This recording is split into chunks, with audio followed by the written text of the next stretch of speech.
By Sneha. She spent the last few years in ThoughtWorks playing different roles. She believes she has learned a lot from switching between the BA and the QA role. She loves to challenge processes and strives to achieve the most efficient and lean way of working. Today she's going to talk to us about how do you redefine bugs.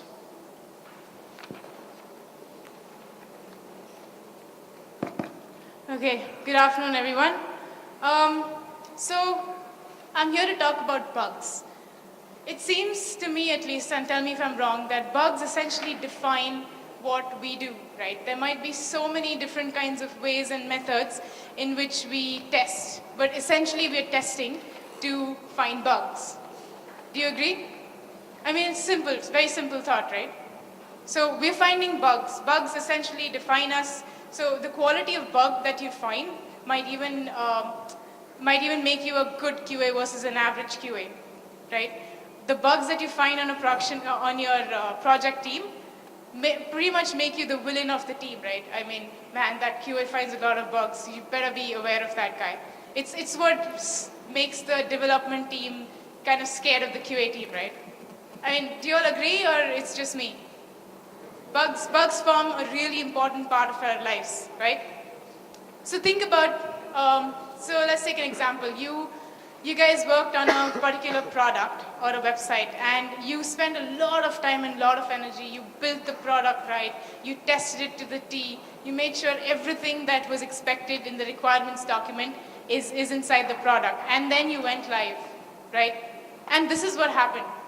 We found features that no one really uses. I mean, we built like hundreds of fancy features, right? We were so sure that the users would use it, but when it went to production, really, no one used them. Sorry. Do you not think that's incorrect? If you have features in production in a website you worked on, but no one is using, sounds incorrect to me. Let's think about features that degrade user experience. We added some more features to a product that was in production, but we ended up degrading the user experience. Doesn't it sound unexpected to you? Think of yourself as a user, right? An end user. It might be unexpected. What about features that are obsolete? They were used some time ago, but are not required in the market anymore. They sound unintended to me. So I really wonder why we don't categorize these kind of bugs, these kind of situations as bugs. They directly affect the business. I mean, it affects user stickiness, right? The user might be misguided. He doesn't know what to do because the user experience isn't that good. He's misguided. He might leave your website and go to someone else, right? It's a problem. It's affecting business, and if the business is affecting, it's going to affect your salaries because they're not going to come and give you the project anymore. The business is broke. Think about this. What if someone replaced the buy button of your website with spacer.gif, essentially an image that did nothing? And this is how it is in production today. You might argue saying, hey, we're good QAs. We should have definitely got this before we went into production, right? But at least I've seen many times where there is a lot of slippage in bugs. We do everything we can, but we can't guarantee 100% quality, right? There are going to be bugs in production. So let's say this happens. Isn't it a very, very big problem? I mean, the impact of this can be massive, right? Basically revenue, the business is going to lose money, and the user is going to be like, this website has no clue, I'm going. And you're going to lose your users. It's very evident that users form the heart of our system.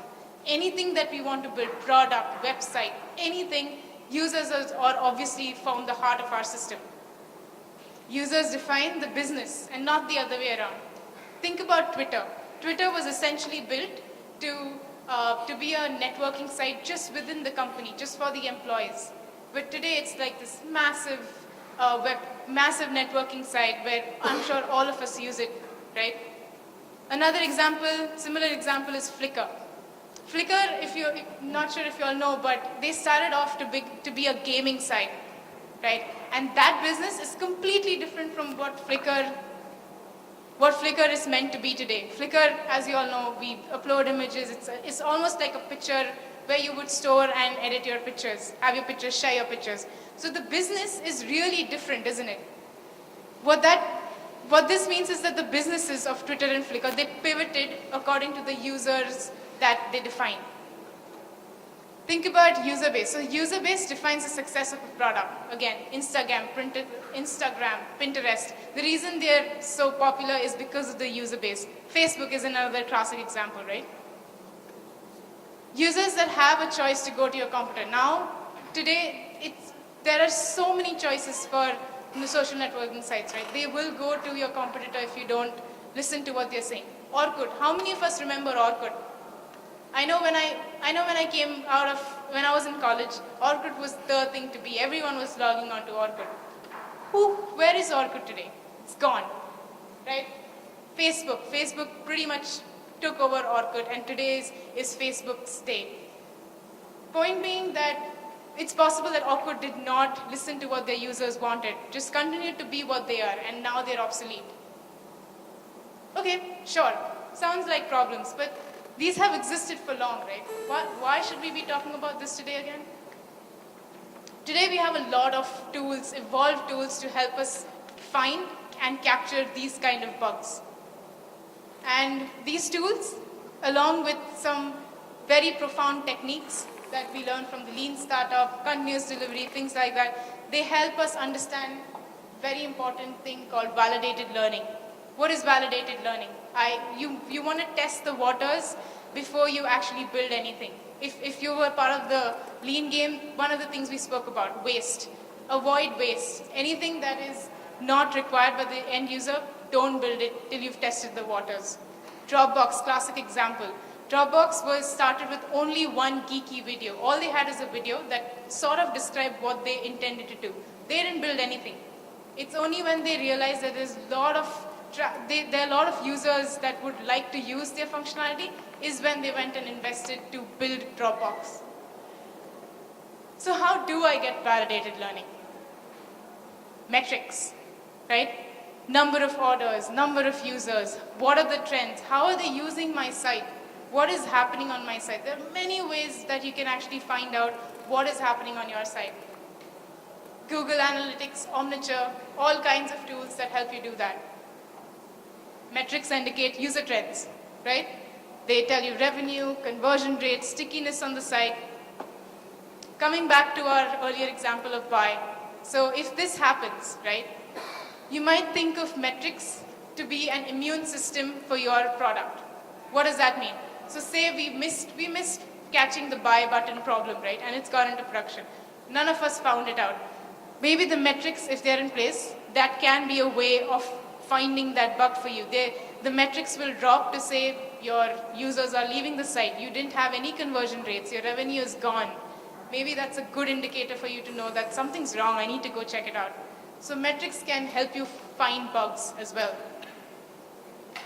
Another very important thing, make your end users QAs. Have your end users who are actually going to consume the website or the product, make them the QAs. Think about it. Facebook timeline, only a very few of us got a Facebook timeline when it actually released, right? What is Facebook trying to do? It's trying to test waters, trying to see if the timeline is something that the users might really want to use. And clearly it's a big hit, at least I really love it. Right? So Facebook timeline pushed it to a few users, and I'm sure when they pushed it to a few users, they got some feedback from them. Hey, maybe you don't want this, maybe you don't want that. They bettered the product before they send it out to the whole world. Another way of doing it, A/B testing. Again, I'm sure all of us know what A/B testing is, but do we really think about A/B testing more often in every single project of ours? Maybe not. Very simple things. Try and test the content. Is the image better? Is a link better? Right? Generally, the assumption is made while doing A/B testing is that the market, we don't know what the market wants. Another way of validating your what your product is, to get validated learning. So one thing that I've come to realize is basically think beyond. Think beyond functional tests and automation and test coverage. That happens, that's expected from all of us over here, right? But maybe it's time we think beyond just doing that and think about really understanding what the market requires. What is the end user wanting? Or am I just testing something according to a requirements document that was created 10 years ago or 1 year ago, right? It's probably not, that it's not true anymore. The users might not want it. So that's my take. I really feel maybe we need to really think beyond what we're doing today and see how we can make the most efficient, the most nice sites for our end users. Thank you. Thanks a lot, Sneha. That was very interesting.